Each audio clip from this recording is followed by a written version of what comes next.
Neza abakunzi bacu ba I&I TV Rwanda, nizere ko aho muri hose mukomeje kugubwa neza.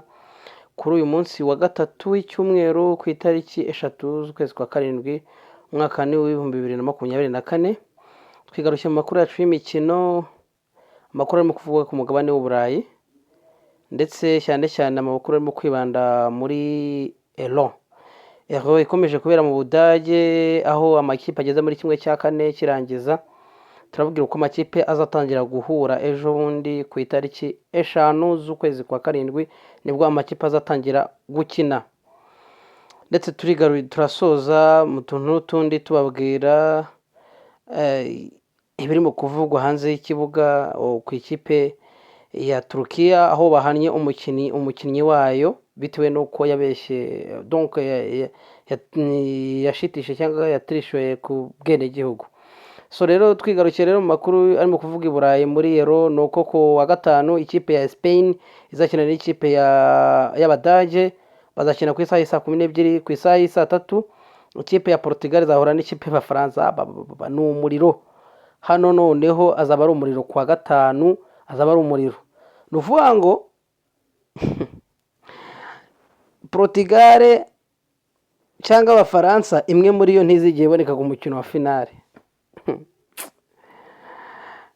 Abadage cyangwa Espagne imwe muri yo ntizigiye iboneka kuri finale. Ni ukuvuga ngo bihagaze bite? Espagne muri kimwe cy'umunani yasezereye Georgia iyitsinze ibitego 4-1. Abadage batsinze Denmark ibitego 2-0. Portugal yasezereye ikipe ya Slovenia ku mapenalite, iyitsinze amapenalite 3-0. Naho ikipe y'Abafaransa yasezereye ikipe ya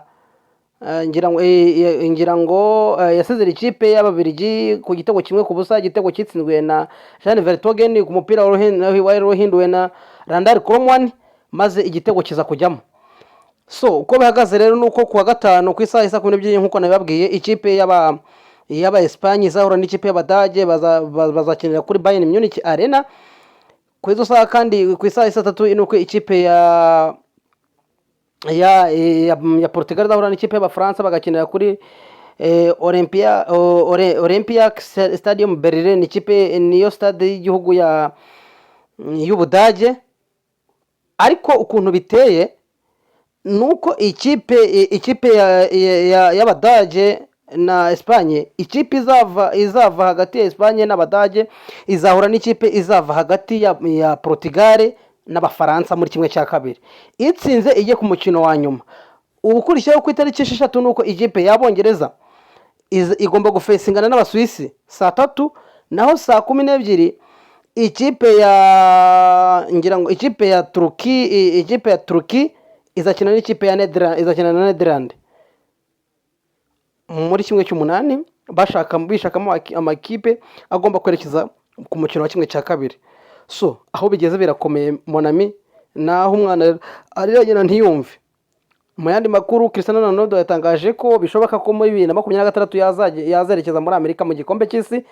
Nuko bihagaze. Naho umunyaturukiya Hamid bamaze kumubaninga bitewe nuko yabeshye ubwenegihugu. UEFA imaze kumubaninga.